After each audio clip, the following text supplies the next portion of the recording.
Alright guys, welcome back to another video. My name is CFI Munnin. If you guys are new to this channel, if you guys can leave a like and subscribe, that would help a lot. I'm also out of the Boise area, so if you guys want private flight lessons, send me an email at cfimunnin@gmail.com.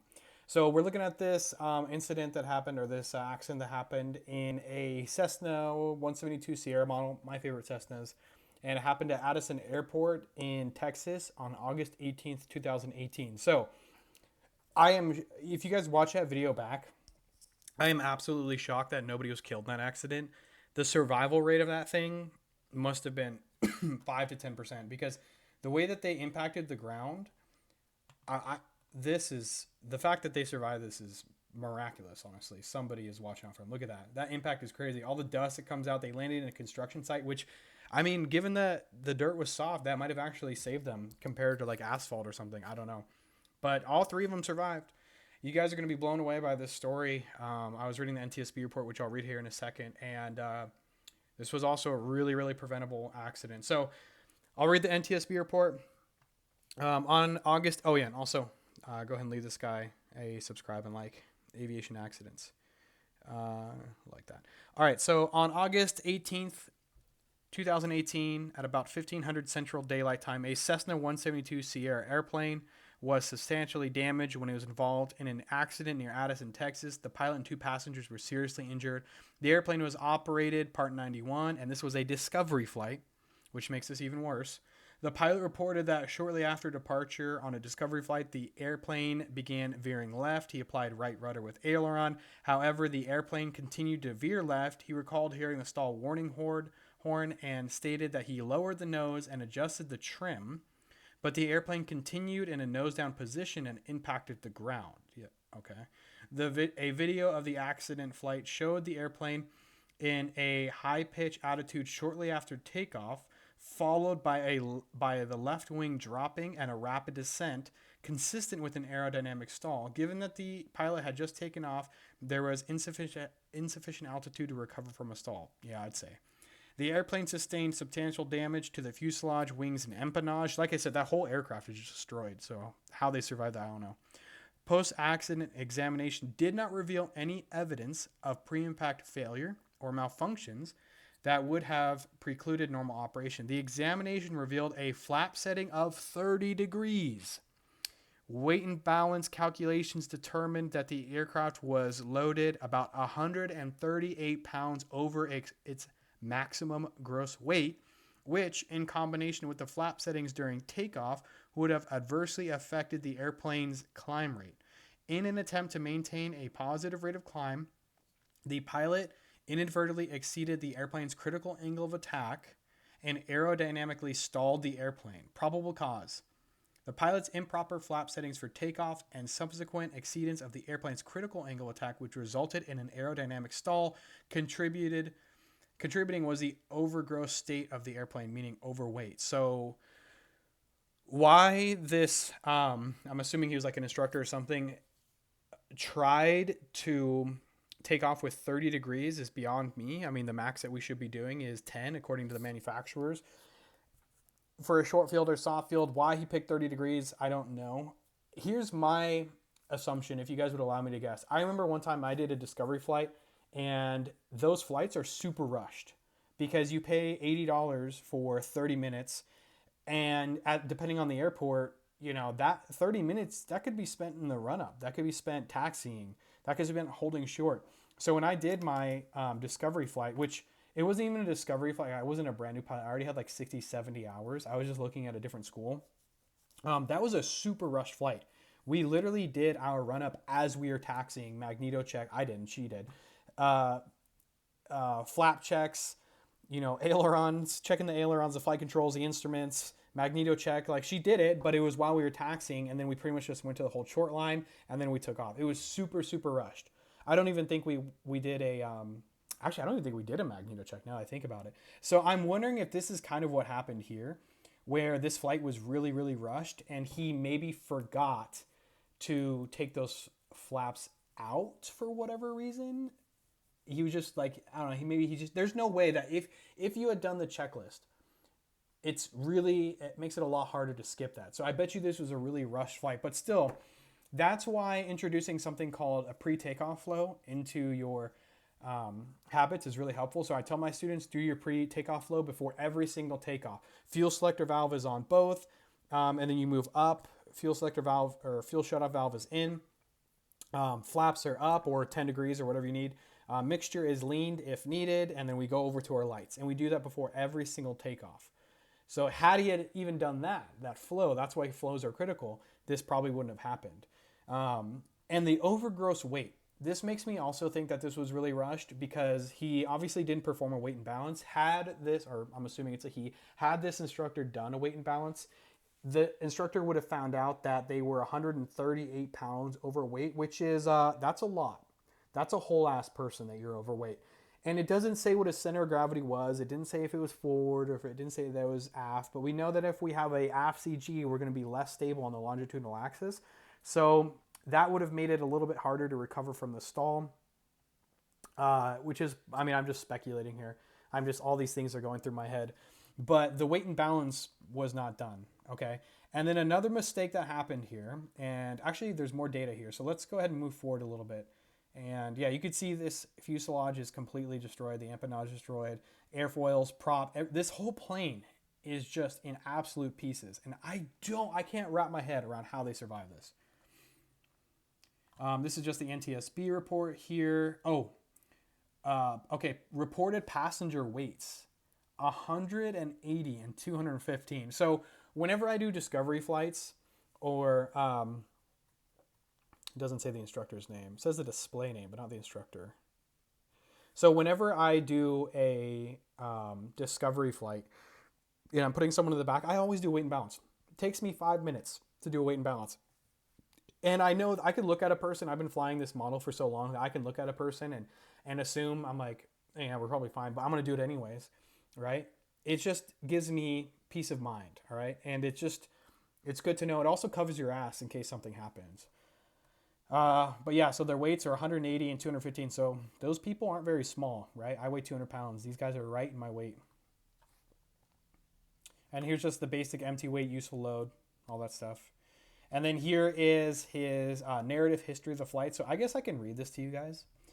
So this is by the pilot. He reported this because the NTSB asked him to, or told him to. So, and this is chronological. Arrived to work about an hour early. Airplane to be used was currently being used for another instruction flight. When airplane arrived, I grabbed the passengers' headsets and walked out to the airplane. The previous instructor informed me that he called for a top off. So that means that the previous instructor topped off the plane. So there could still be a lot of fuel in that plane. And that's a problem because, I mean, if I was this guy, I would have told the instructor not to top it off or whatever. I would have just wanted to keep that plane as light as possible.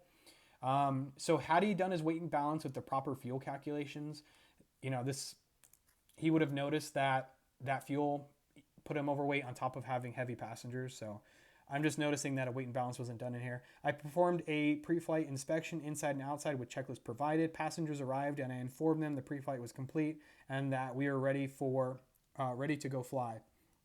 Once inside the airplane, I briefed the passengers about the safety briefing using the FAA safety brief. After taxi, I obtained ATIS, loaded it in, received clearance to taxi to runway. Okay, so this is at a towered airport, which makes me think that they're even more rushed because he was probably anticipating having to hold short for traffic or to wait for clearance or something like that. That's a big assumption. I'm assuming that they're rushed, okay? As well as received departure clearance for Skyline Tour. Once holding short, I performed the run-up check, okay? Requested takeoff clearance. So the thing is that I'm like, during a run-up check, how did you not notice that your flaps are 30 degrees? You know what I mean? Even during the pre-takeoff checklist, if I remember correctly, it makes you put your flaps up. So I'm like, are you actually using the checklist? Requested takeoff clearance, received takeoff clearance plus wind direction speed, took off as normal. Rotated during climb out, airplane started veering left. I used right aileron plus right rudder, stall warning horn sounded. I lowered the nose, applied nose down trim. Over taxiway Alpha, thought to myself I needed to land. Airplane fell plus dropped, crashing on the drainage construction system. So at no point in time did he say he ever conducted a weight and balance. I'm not necessarily, I mean, I guess, I don't know. I don't want to bash this CFI too much because I'm assuming he's an instructor. CFIs are put under a lot of pressure sometimes. They're rushed. You know, management maybe is like, get these guys in a discovery flight so we can hook them. Who knows? Is that an excuse? Not at all. Because at the end of the day, you're the PIC and you're supposed to be making the decisions whether it's a go or no go. Let's see what else they say. I love this channel, by the way. Yeah. So flap indicating 30 degrees. Fuel selector handles were on both. Okay, they're just talking about that. Altimeter setting. Okay, Lycoming IO360. So it's a fuel injected aircraft, probably 180 horsepower. And then right here, just talks about the injuries of the passengers. If you guys, let's actually read this because these are always super interesting. So these are interviews with pilot. Oh, it actually says his name, so it's a male pilot, Steven. So Mr. Salazar stated that he was currently in a rehabilitation facility for his injuries. At the time of the interview, he stated he was on pain medication. However, he had a clear head and felt good for the interview. The fact that he's alive to give this is shocking. Mr. Salazar stated the owner of the flight school had his flight bag and pilot logbook and would be able to provide those to the NTSB. On the day of the accident, Mr. Salazar had 2 training flights scheduled and the Discovery accident flight. However, the 2 training flights before the Discovery flight were canceled. He arrived at the airport 1 hour before the Discovery flight, and at that time, the airplane was being used in another training flight.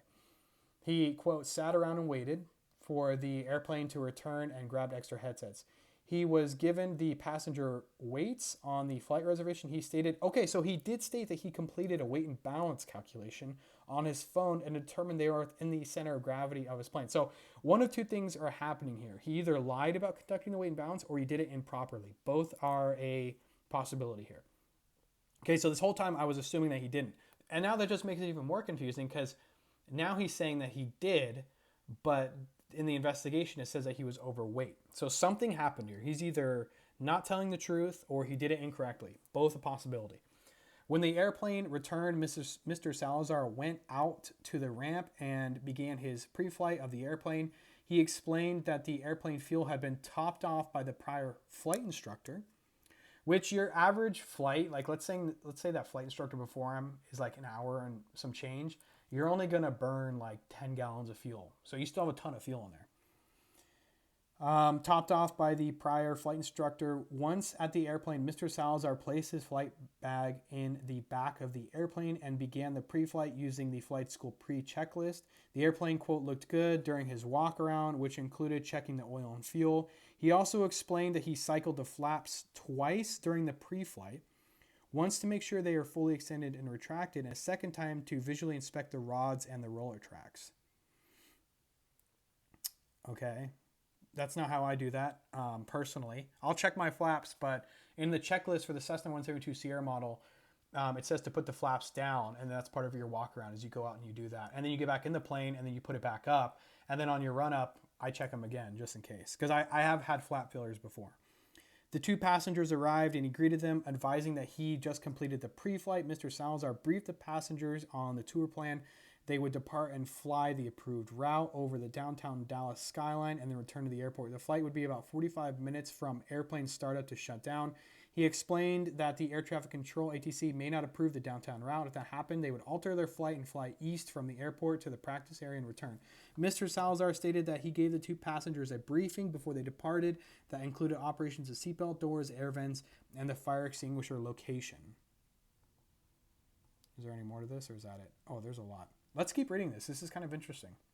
I know that I like to create this more long form content because I know a lot of you guys, a lot of us, you guys are either like doing homework or studying or something, or you're on a commute. So I know that you guys don't mind listening to this because I wouldn't mind listening to this. So after he and the passengers boarded the airplane, he retrieved the current ATIS weather and entered the current altimeter setting. He received approval from ATC for the skyline route and was issued an altitude heading, squawk code, and departure frequency. He was then cleared to taxi to the runway. Prior to takeoff, he completed his engine run-up while waiting for a jet to land on the runway. Mr. Salazar stated it was a busy time at the airport. ATC issued a takeoff clearance for runway 15, reported winds from 330 at 4 knots. So winds were virtually not a factor. Mr. Salazar stated that he read back the ATC clearance and continued with the departure. Mr. Salazar reported that the takeoff was normal until the airplane began veering left. He had remarked that he had spoken to the FAA inspector who advised him that there was a video of the accident. In the video, the FAA stated it appeared he was practicing a soft field takeoff. The airplane left ground effect early in a pitch-high attitude. Mr. Salazar recalled the airplane's nose starting to lift prematurely. Okay, so maybe he has an AFCG. Maybe, who knows? So started to lift prematurely. Then when he applied power. Wait, what? Let's read this again. Mr. Salazar recalled the airplane's nose starting to lift prematurely. Maybe trim was a factor. Maybe he had too much nose up trim in there. Maybe the previous instructor left in too much nose up trim. Could that be a factor, guys? Could that be a factor? Because imagine this, right? Well, the problem is he has 30 degrees of flaps too.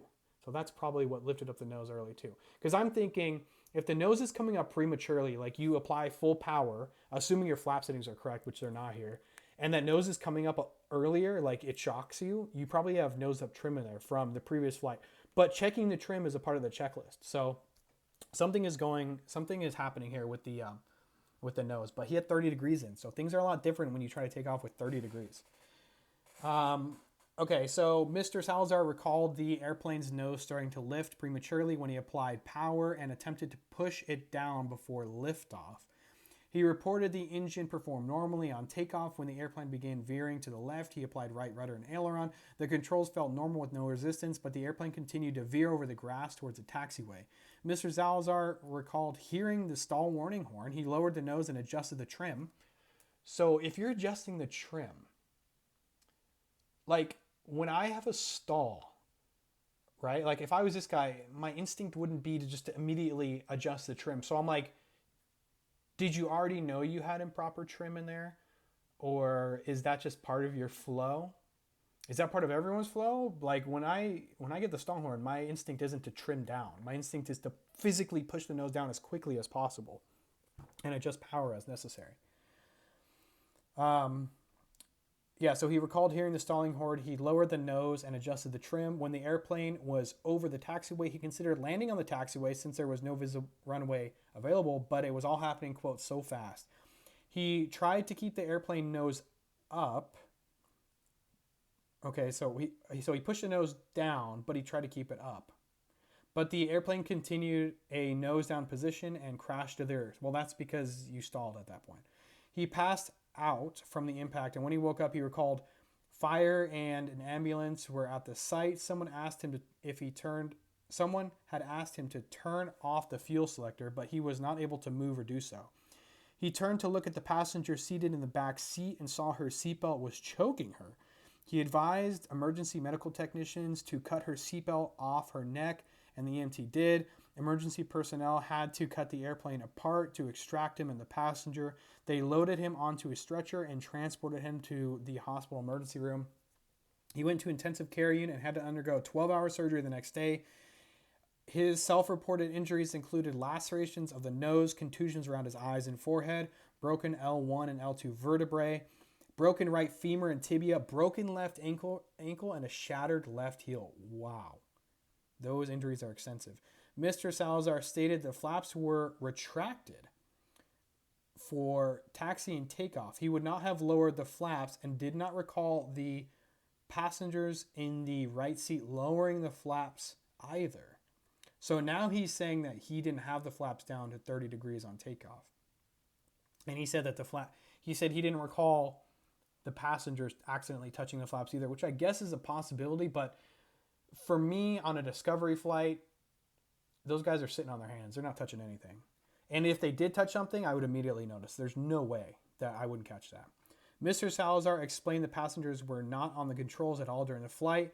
He had complete control. He stated there were no mechanical issues on the airplane. He stated he had been flying with the school since February 2018. He had acquired at least 350 hours of time in the Cessna 172. He completed all of his training, half of his commercial training, and all of his CFI training in the Cessna 172. He felt comfortable.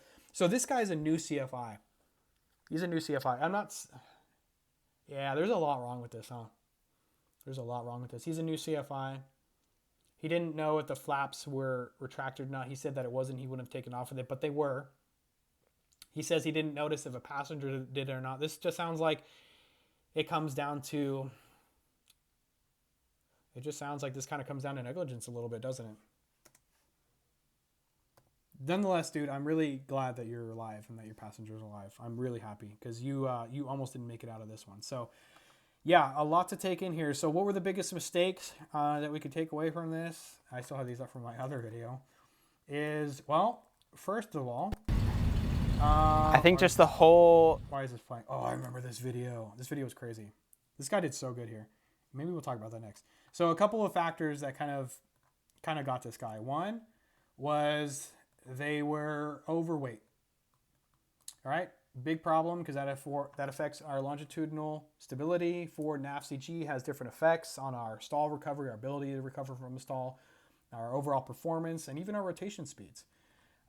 Second factor was rushing. I'm major speculating here. I'm assuming that he could have been rushing.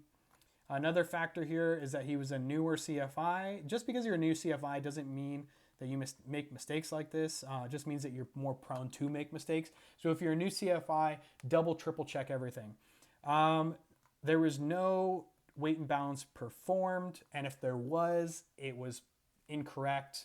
We don't know if it was incorrect or if he just didn't do it or whatever it was. And then flaps. Okay, so incorrect usage of flaps and improper use of checklist. Because, in my opinion, if you had used the checklist properly, if at all, you would have been able to catch those flaps. So a lot of factors here, right? A lot of factors. Going back to the Swiss cheese model, everything kind of lines up. Nonetheless, I'm really happy that these guys made it out of this, but yeah, a lot to take away from this video. Okay, I appreciate it, guys. I think that's about it. I'm going to keep reviewing these videos. I really like this channel because they're just straight to the point.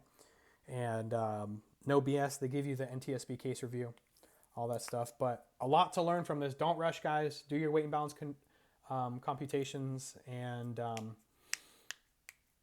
yeah, just be safe. See ya.